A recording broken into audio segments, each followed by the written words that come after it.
Hello friend, good morning. मैं प्रेमचंद, मेरे YouTube channel शिक्षा के प्रसार पर आप सभी का स्वागत है। दोस्तों, आज हम लोग क्लास 12 का जो न्यूमेरिकल चल रहा था उसी का आगे हम लोग पुनः आज क्या करते हैं, कंटिन्यू रखते हैं, जारी रखते हैं। तो आज का जो प्रश्न है इम्पोर्टेंट है और सभी प्रश्न सीक्वेंस वाइज क्या किए जा रहे हैं, करवाए जा रहे हैं। तो आप लोग थोड़ा ध्यानपूर्वक पढ़िएगा। चलिए हम लोग चलते हैं डायरेक्ट प्रश्न पर। और प्रश्न किस प्रकार पूछे जाते हैं, एनसीईआरटी के ही माध्यम से सभी प्रश्न करवाए जा रहे हैं। तो चलिए हम लोग डायरेक्ट चलते हैं क्या, एनसीईआरटी के कुछ प्रश्नों पर। ओके, चलिए। तो आज का क्लास मेरा है क्या, न्यूमेरिकल, वो भी फिजिक्स का, ऑप्टिक्स का। तो इस पर हम लोग प्रश्न देखते हैं, बहुत ही इम्पोर्टेंट प्रश्न है। चलिए पहला प्रश्न देखते हैं हम लोग। देखिए पहला प्रश्न क्या कह रहा है, ये प्रश्न है। चलिए यहाँ बताया जा रहा है 2.5 सेंटीमीटर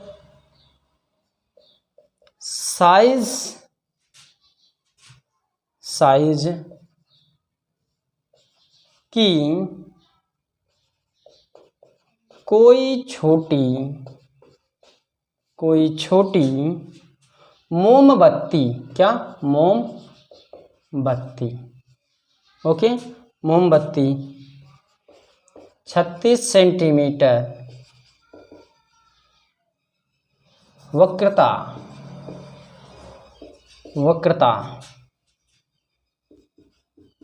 त्रिज्या की किसी अवतल, क्या, किसी अवतल दर्पण से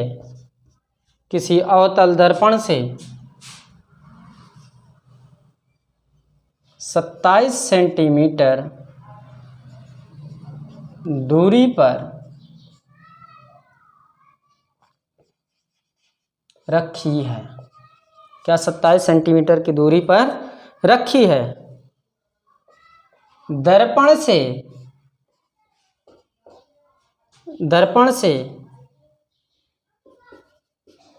किसी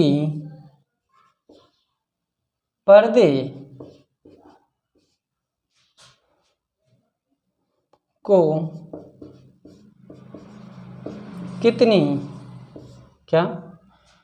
कितनी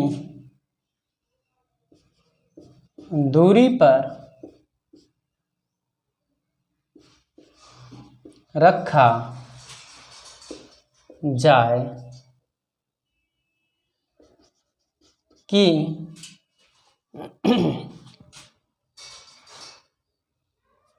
उसका सुस्पष्ट प्रतिबिंब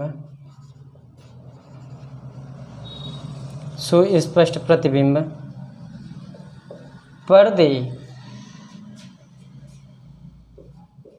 पर बने। प्रतिबिंब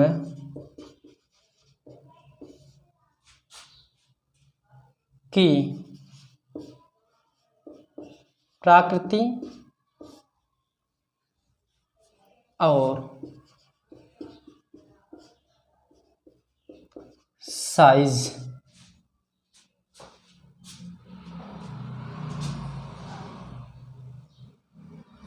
का वर्णन कीजिए। यदि मोमबत्ती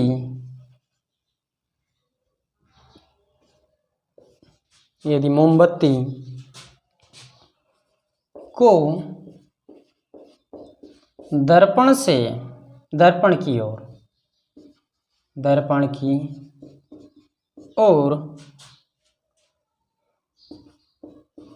ले जाएं तो पर्दे को किस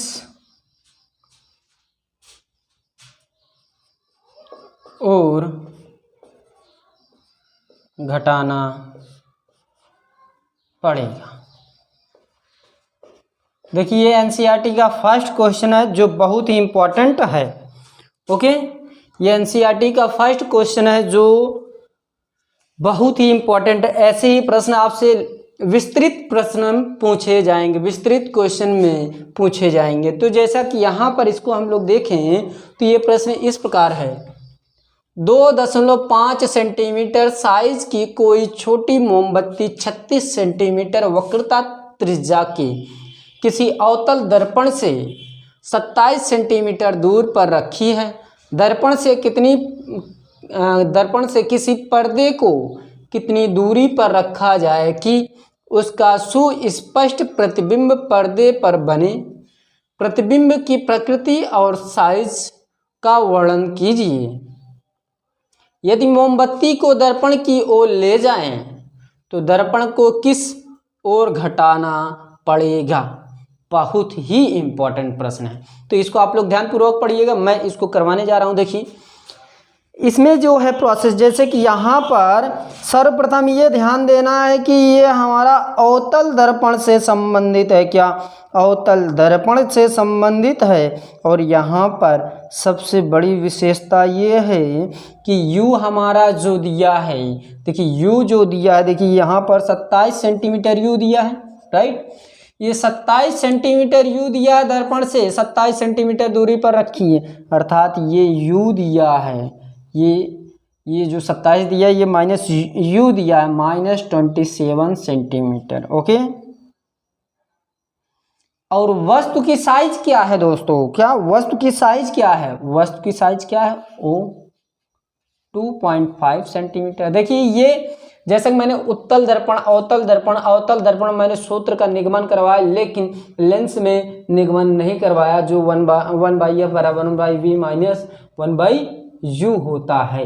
ये मैंने सिद्ध नहीं करवाया, ये आपको स्वयं करना पड़ेगा, ये नॉर्मल सी चीजें हैं। ओके, और यहाँ r दिया है। देखिए आपको ये ध्यान देना है कि f बराबर r/2 होता है। क्या f बराबर r/2 होता है। r कितना है, त्रिज्या कितना है दोस्तों 36, तो 36 रखिए, 2 से काट दीजिए, 2 × 2 2, 18 × 36, 18 सेंटीमीटर हो गया। f मेरा मालूम हो गया और u मेरा मालूम है, तो आप निकाल सकते हैं दर्पण के सूत्र से। लेकिन यहाँ चिन्ह परिपाटी के अकॉर्डिंग देखा जाए तो ये माइनस में रहेगा, क्योंकि ये अवतल से संबंधित है। तो अवतल दर्पण का फार्मूला क्या होता है, 1/f बराबर क्या होता है, 1/f बराबर 1/v माइनस प्लस 1/u ये होता है। और इसी के अकॉर्डिंग हम लोग चलेंगे। क्या इसी के अकॉर्डिंग चलेंगे। ओके, चलिए यहाँ पर हल करते हैं। देखिए 1/f का मान क्या, -18। ओके, 1/v का मान दिया नहीं है, प्लस u का मान क्या दिया, u का मान मेरा -27, 1/18 माइनस में बराबर 1/v प्लस और माइनस 1/27। तो इसको इस तरफ कर दीजिए, या हम कहते हैं 1/27 को माइनस में जो है इसको इस तरफ ट्रांसफर कर दीजिए, ये इस प्रकार भी होगा। देखिए ध्यान दीजिएगा, ये हो जाएगा। देखिए इसको इस तरफ ले जाइए, यानी कि v 1/v बराबर क्या हो जाएगा, 1/-18 प्लस हो जाएगा 1/27। एलसीएम कितना आने की संभावना है दोस्तों, 18 है और 27 है। ऐसे निकाला करिए हमेशा, दोनों 18, ये कटेगा नहीं, 27 से हम रखिए, 3 से काटिए, 3 3 × 9, 3 9 27, 3 × 9 3, 3 3 9, 3 × 9 3, ये कट गया, 3 दूनी 6, 3 3 9 और 6 9 6 54, कितना आएगा, 9 6 54। एलसीएम कितना आया, 54। तो 18 3 54, 3 बार गया, 3 का गुणा 1 में होगा तो -3 आ जाएगा, प्लस है प्लस, 27 दूना कितना होता है, 54, 2 है 2। ओके, 1/v ये घट जाएगा, -1/54, तो v बराबर कितना आ जाएगा, -54 सेंटीमीटर। इतनी बात क्लियर हुई कि नहीं? ये जो प्रोसेस है इसको आपको समझना है, लेकिन यहाँ पर सबसे बड़ी विशेषता ये है कि प्रतिबिंब का आकार मेरा पूछ रहा है। क्या? प्रतिबिंब का आकार। तो प्रतिबिंब का आकार होता है, प्रतिबिंब का आकार माइनस वी बाई यू ओ साथ में रहेगा। ये साइज है, ओके, ये साइज है। किसकी साइज है? वस्तु की साइज है। तो हमको ये मालूम है कि v का मान निकला है कितना? -54। ये माइनस को बाहर कर दीजिए, माइनस का मान कितना है, सॉरी v का मान कितना है? -54। u का मान कितना है दोस्तों? u का मान मेरा देखिए यहाँ पर निकला है -27। o का मान कितना है दोस्तों? o का मान मेरा 2.5 है। माइनस माइनस कैंसिल आउट हुआ, 27 का नाम 27, 27 दूना 54, तो ये -2 × 2.5 ये आ जाएगा। 2 पंचे 10 के 0 हासिल 1 दशमलव 2 दूनी 4 1 5.2 सेंटीमीटर हमारा आंसर आ जाएगा। ये रही बात मेरा इस प्रश्न पर। यही प्रश्न इसी के जैसे ही प्रश्न पूछे जाते हैं, इसी के जैसे ही प्रश्न बहुत अधिक प्रश्न पूछे जाते हैं। ये आप लोग थोड़ा ध्यान दीजिएगा। क्या ध्यान दीजिएगा? अब जैसा कि मान लीजिए कि एक प्रश्न मैं रखता हूँ, उसको आप लोग ध्यान दीजिएगा। सेम प्रश्न है, थोड़ा सा डिफरेंट रहेगा, बस इसको रफ किया जाए। चलिए,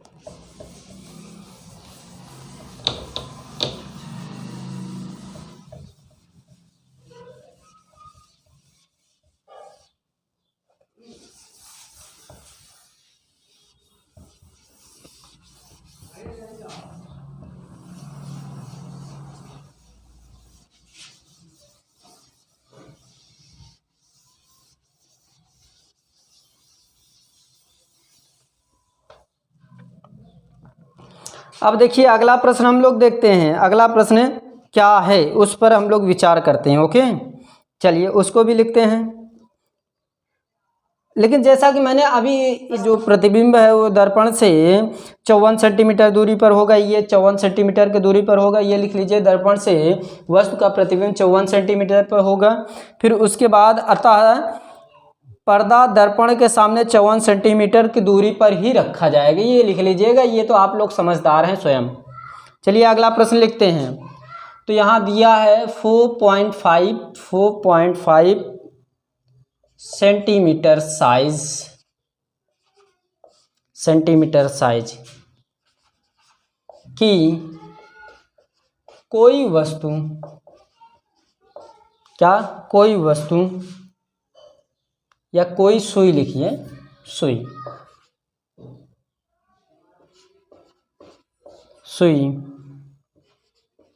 15 सेंटीमीटर फोकस दूरी के किसी उत्तल दर्पण, क्या किसी उत्तल दर्पण से, उत्तल दर्पण से 12 सेंटीमीटर, क्या 12 सेंटीमीटर दूर रखी है। ओके, प्रतिबिंब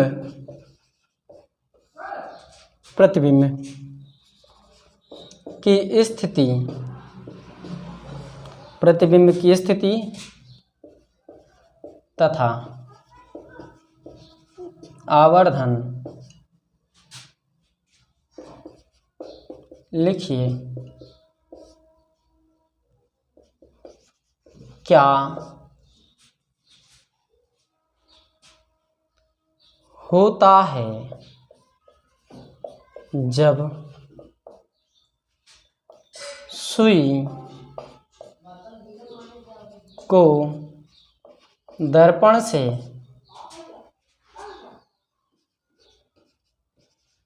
दूर ले जाते हैं? ओके, क्या होता है जब दर्पण से दूर ले जाते हैं? तो यह प्रश्न है, बहुत ही इंपॉर्टेंट प्रश्न है, इस पर फोकस करिएगा। तो यहाँ पर जो बड़ी विशेषता है इसको हम लोग ये ध्यान देंगे, सबसे बड़ी विशेषता ये है कि उत्तल दर्पण से संबंधित है। क्या? उत्तल दर्पण से संबंधित है। ओके, तो अब इस प्रश्न को पढ़ते हैं। 4.5 सेंटीमीटर साइज की कोई सुई 15 सेंटीमीटर फोकस दूरी के किसी उत्तल दर्पण से 12 सेंटीमीटर दूर रखी है। प्रतिबिंब की स्थिति तथा आवर्धन लिखिए। क्या होता है जब सुई को दर्पण से दूर ले जाते हैं? सुई को जब दर्पण से दूर ले जाते हैं तो क्या होता है? तो इसको हम लोग देखते हैं, लेकिन सर्वप्रथम यहाँ देखते हैं क्या दिया। U 12 सेंटीमीटर दिया है। क्या? 12 सेंटीमीटर दिया है, ये ध्यान दीजिएगा। ओके, और देखिए यहाँ पर जो U दिया है ये 12 दिया है, ये मुझे मालूम हो गया। क्या? 12 दिया, ये मुझे मालूम हो गया, कन्फर्म भी हो गया कि U दिया है। लेकिन ये प्लस में रहेगा कि माइनस? ये माइनस में ही रहेगा, ये ध्यान दीजिएगा। ओके, U हमेशा माइनस में रहेगा, ये ध्यान दीजिएगा। अब देखिए V हमारा दिया नहीं है, V मेरा नहीं दिया, वो क्वेश्चन मार्क है। ओके, F कितना दिया है? F 15 सेंटीमीटर है। ओके, और यहाँ O कितना दिया है? O नहीं दिया, ये ध्यान दीजिएगा। O नहीं दिया है, यही जानते हैं आप लोग? नहीं, गलत है, O नहीं। यहाँ पर जो पोजीशन दिया है ये हम H डैश से भी प्रदर्शित कर सकते हैं या O से भी प्रदर्शित कर सकते हैं, वो आप पर निर्भर करता है। O से, क्या? O से मान लीजिए कि O अर्थात प्रतिबिंब की वस्तु की साइज क्या है? 4.5 सेंटीमीटर है। ओके, 4.5 सेंटीमीटर है। तो ये बताइए दर्पण में, उत्तल दर्पण का सूत्र क्या? तो 1/f बराबर 1/v प्लस 1/u। तो 1/f का मान क्या है? 15। ओके, ये 15 मैंने रख दिया। 1/v प्लस u का मान क्या है? -12। इतनी बात क्लियर दोस्तों? ये क्लियर हो गई हो तो बताइए, हम लोग आगे चलते हैं।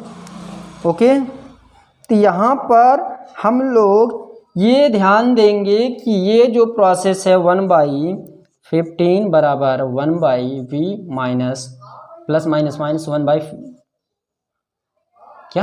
हो जाएगी। ये प्लस में माइनस में इधर आएगा, क्या होगा? प्लस में हो जाएगा। 1/v बराबर क्या हो जाएगा?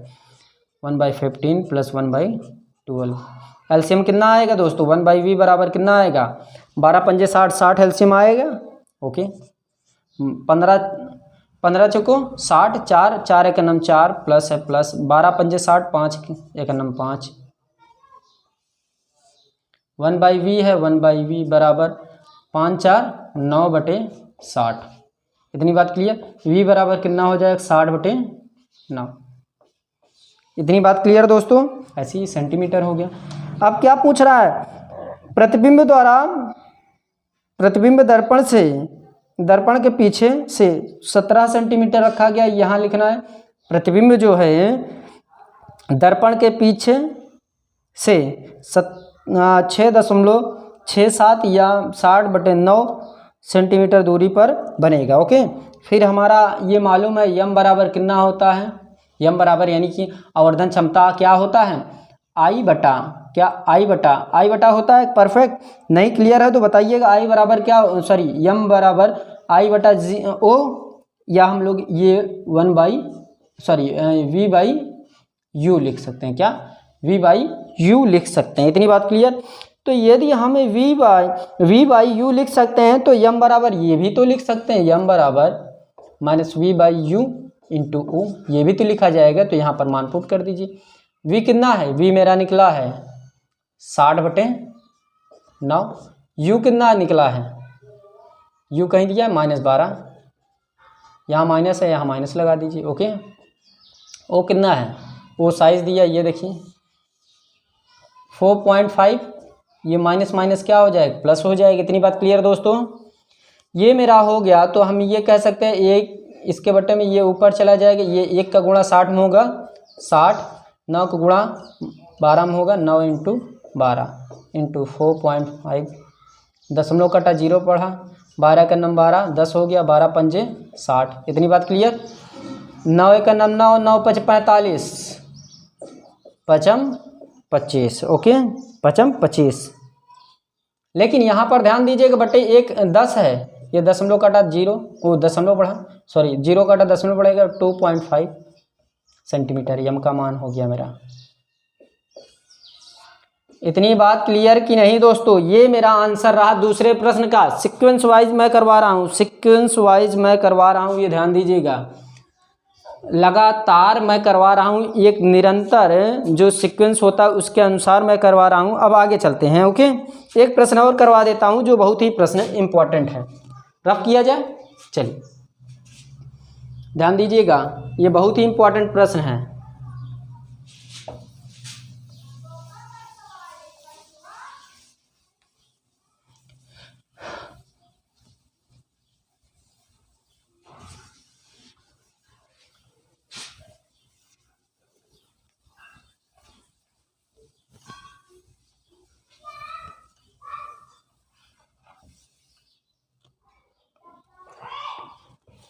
चलिए आगे देखिए, अगला प्रश्न ये इम्पोर्टेंट है, ये भी इम्पोर्टेंट है, और ऐसे ही प्रश्न पूछे जाते हैं। सभी जितने भी इसमें प्रश्न दिए गए हैं सभी इम्पोर्टेंट है, ये ध्यान दीजिएगा। चलिए अगला प्रश्न देखते हैं।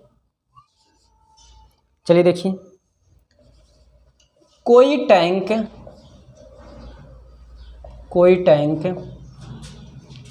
12.5 सेंटीमीटर 12.5 सेंटीमीटर ऊंचाई 12.5 सेंटीमीटर ऊंचाई तक जल से भरा है। किसी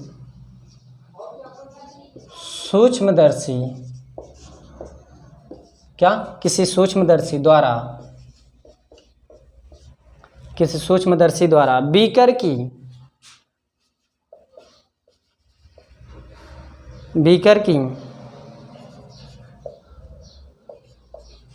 तली पर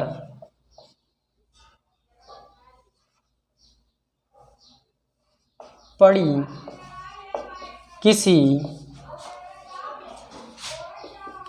सुई का आभासी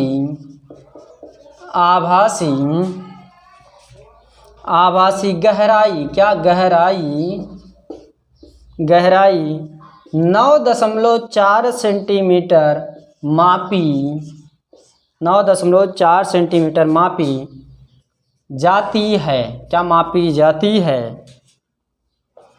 जल का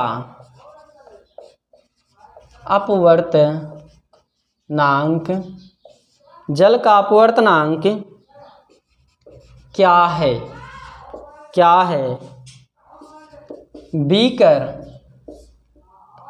बीकर में उसी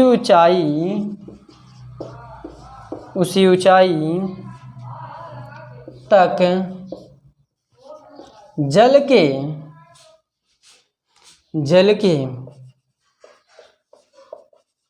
स्थान पर किसी 1.63 अपवर्तनांक के अन्य द्रव से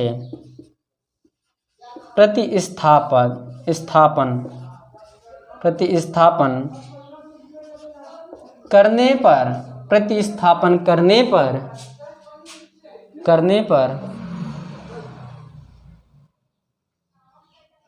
सुई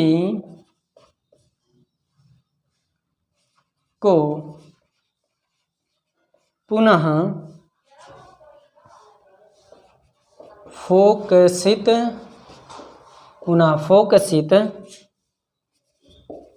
करने के लिए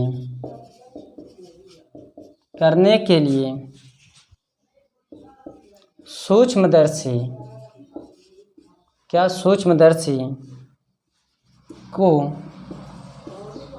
कितना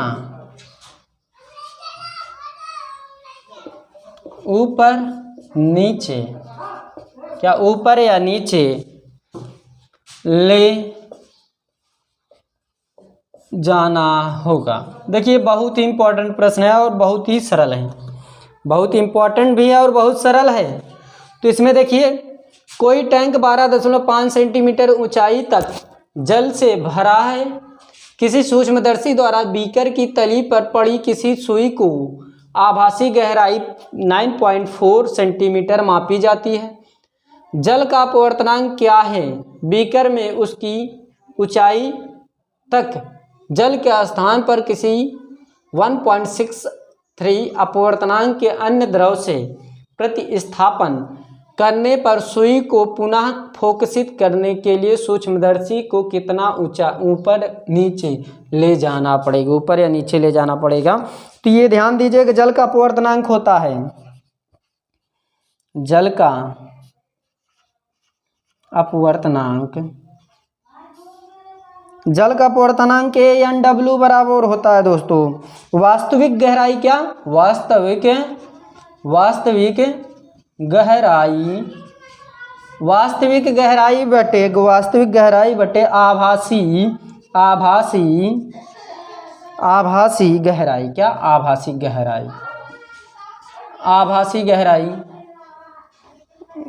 गहराई। इसको हम लिखते हैं ANW बराबर होता है H बटे H डैश। तो इसका मान रखते हैं, H का मान क्या है? देखिए H का मान जो है वो मेरा है 12.5 बटे 9.4। ये सेम अंकों बाद दशमलव है तो इसको हम दशमलव कैंसिल आउट कर देते हैं। तो ये 12 5 बटे 94। तो इसको जब काटेंगे दोस्तों तो ये आएगा मेरा 1.329। तो ये एक इसको कैरी दे देगा, ऐसे ये हो जाएगा 1.33 हो जाएगा क्या, 1.33 हो जाएगा। लेकिन यहीं पर द्रव का अपवर्तनांक है क्या, द्रव का अपवर्तनांक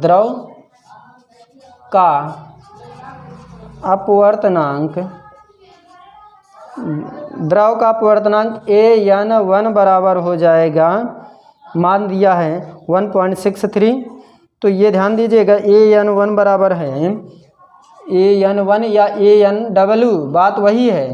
तो यहाँ 1 रखेंगे ज़्यादा बेटर रहेगा। तो H बटे H dash, okay. H dash बराबर क्या हो जाएगी, H बटे AN1। तो H का मान क्या निकला है दोस्तों, H का मान मेरा दिया 12.5 क्या, 12.5 बटे AN1 का मान क्या है 1.63, ओके। इतना है। तो इसको हम लोग नॉर्मल सा काट सकते हैं या नॉर्मल से बढ़ा सकते हैं। ये देखिए ऐसे 1 0 बढ़ा, ये कटा 2 0 बढ़ा, 1 0 कैंसिल आउट। तो ये 1250 बटे 163, इसको काटेंगे तो ये मेरा आएगा 7.67। ये एक इसको कैरी भी दे सकता है, ये भी हो सकता है मान, और यहाँ भी आप आंसर लिख सकते हैं या ये भी लिख सकते हैं 7.7 सेंटीमीटर। ये मेरा आंसर हो जाएगा। इतनी बात क्लियर। ये बहुत नॉर्मल सा प्रश्न है, इसमें ज़्यादा समस्या तो होनी तो नहीं चाहिए, लेकिन आप लोग क्या करिए, समझने की कोशिश करिए, आएगा ज़रूर, क्या आएगा ज़रूर, आप इससे निश्चिंत रहिए, ओके। तो दोस्तों आज क्लास हम लोग यहीं पर समाप्त करते हैं। यदि मेरी क्लास पसंद आ रही हो प्लीज़ लाइक कीजिए, शेयर कीजिए, कमेंट करना ना भूलें। तो थैंक यू वेरी मच, धन्यवाद दोस्तों।